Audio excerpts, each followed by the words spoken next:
Hi guys, it's Natasha here, and today's public service announcement is you are not responsible for anyone else's happiness except your own.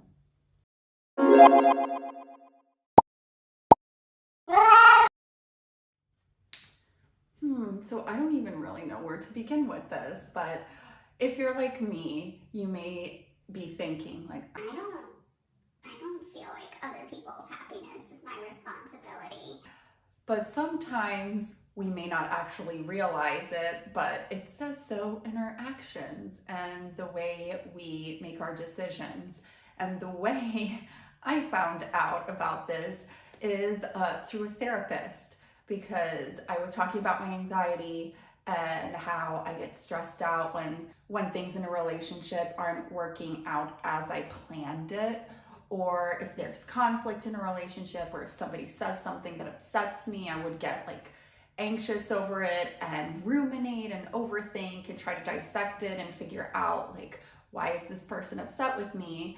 And then my therapist, she said, you feel like you're responsible for people's happiness, but you're not responsible for anyone's happiness. You're only responsible for your own happiness.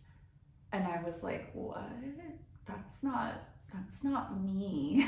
Like, I don't feel like I'm responsible for everyone else's happiness. But my actions and my thoughts proved otherwise. And not only me, but I've heard it from so many people before too. Things like, oh, well, I'm studying engineering because that's what my dad would have wanted. What does that really mean? I'm studying engineering because it will make my dad happy or proud of me. Or I don't want to move to this state or this country, but it will make my partner happy. Or, oh, I don't really want to do this, but I think it'll make my parents happy. Things like that.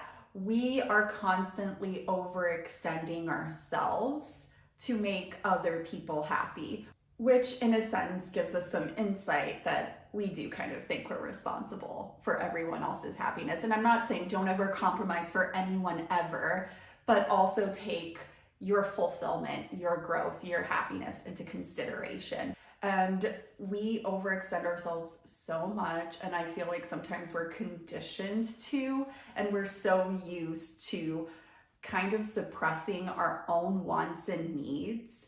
So we do things to make everybody else happy. But if you think about it, if you feel like you're responsible for everyone's happiness, like that's a big burden that you're putting on yourself. And if you really think that everyone's happiness is your responsibility, then when do you have time for your own happiness and fulfillment? Like, you don't. You're so busy with everybody else's wants and needs that you're never going to have time for you, for working on yourself, for doing things that make you feel happy. And I used to experience that, especially when I was insecure and I didn't really love myself in my teens and my early 20s, where I would do anything to make people like me and make sure that they were happy with me. And that's the thing. You can be the kindest person ever. You can do everything you can to make somebody else happy, but that doesn't guarantee that they will be happy. And two, that they'll love you like you love them. And I know that can be a hard pill to swallow, but it's true, because you aren't responsible for someone else's happiness. That's their choice. Just like it's not your responsibility to fix somebody. I know some of us are fixers, like we treat people like they're fixer-uppers, like a house that we're buying and then we're gonna remodel them to make them nice and pretty and shiny. Like you're with somebody, but you keep thinking of ways like, oh, like I'm gonna do this to make them happy, or this to make them push themselves and grow, when that's not your responsibility or your choice. That's their choice. And when you're doing that, you're setting the other person up for failure, and you're setting yourself up for disappointment, because you're putting these expectations and like these rules on this person. Like, if you do this, then you'll truly be happy, or you'll grow, and then maybe you'll love me and be happy too, when that's not your responsibility. People aren't projects, people aren't fixer-uppers, and you're not responsible for their happiness. That's something that they have to decide on. And I have this book that I read at the beginning of my self-love journey, which I love, called You Can Overcome Every Obstacle, No Matter What, 9 Steps to Living the Life You Love, by Nichols. I love her. She is amazing. If you haven't heard of her or heard her speak yet, I highly recommend. She's very inspiring. And there's a section in here that I feel like really resonates with this, where she says, when your mother, father, spouse, siblings, children, or friends reach the limit for their present capacity for giving love, understanding, communication, or forgiveness, they have a choice. They can either stretch themselves or accept that they've gone as far as they can go. They get to make whatever choice they're comfortable with. It's not your responsibility to grow other people. Your responsibility is to love them right where they are. And I think that's really interesting, because somebody's capacity for love can change throughout their life, and each person's love capacity is different. Somebody who really loves themselves and has worked on themselves probably has a wider capacity for love than somebody who is insecure and probably doesn't like themselves that much. I know, because I've been there. You can't expect everybody to give back to you exactly what you give to them. And that's normal. We're not always on the same journey, on the same wavelengths, and that's okay. And like Nichols says, you just have to accept them and love them for where they are at right now, and not feel like you're responsible for doing anything about it, because most of the time it doesn't have anything to do with you, but it has everything to do with them. And that can help alleviate that burden where you feel like you're responsible to make other people happy, to make other people feel content and fulfilled. My anxiety was always on high whenever I felt like I needed to do certain things to make people like me more, or to make people happy. Sometimes somebody that you care about can be snippy with you. They can make a hurtful remark.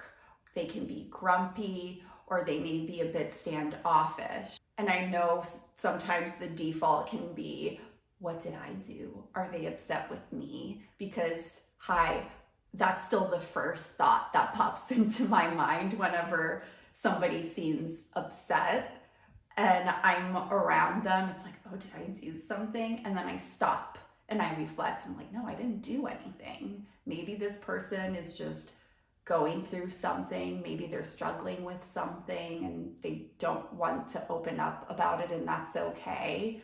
Or maybe they're just having a bad day. Maybe somebody said something rude to them and they're snippy. It's not your responsibility to overextend yourself and make them happy again. You can be kind, you can show love, but that's the most that you can do, and give them their space. That's all you can do for somebody. And when you realize that, it's like a breath of fresh air. Like, I feel like my anxiety has gotten so much better once I realized that I'm not responsible for anyone. I'm just responsible for myself. And that's enough work already. No, but I'm serious. Like, taking care of yourself is the most important thing, because guess what? You're stuck with you. Like, at least until the day, you leave this earth, and that's all gonna happen to us someday. But until then, you are the only remaining constant in your life. Everybody else can come and go, even family, friends, relationships. Nothing else is permanent, but you are the only constant. So why not take some responsibility for your own fulfillment, your own happiness, your own growth, and stop worrying about everybody else's happiness? Because sometimes you can work so hard to make somebody else happy and they still won't be happy or like you or even love you. And I know that seems horrible, but that's why you need to prioritize your own happiness and fulfillment over anybody else's. And I'm not saying don't be nice to anyone else, don't ever compromise, but reflect, like, am I doing this? Why am I doing this? Why am I acting this way? Why am I making these decisions and actions? Is it because I'm trying to make this other person happy and I'm pulling out all of the stops to see if I'll get that happiness back or I'll get that love back from them? If that's the answer, then maybe you need to pause and reflect. And there's nothing wrong with doing good things for people, but we have to understand sometimes why we're doing it. And I know I used to exhaust myself sometimes just trying to make everybody else happy. And then I would ignore my own wants and needs. And when I would sit back and look at it, I'm like, I'm not really happy right now because I'm not doing anything for me that will fulfill me. And we learn to suppress that over the years until we really start listening to ourselves again. So I hope you guys enjoyed this fun session and you found it helpful. If you're new to the channel, hi. I put out videos every week about self-love and fashion, so you can go check those out in my channel as well. And if you enjoyed this video, I would appreciate it if you subscribed, please. But I really hope you guys felt this was helpful, and let me know if this is something you've recognized in yourself as well. Leave a comment below, and I will see you guys in the next video. Bye! Love you!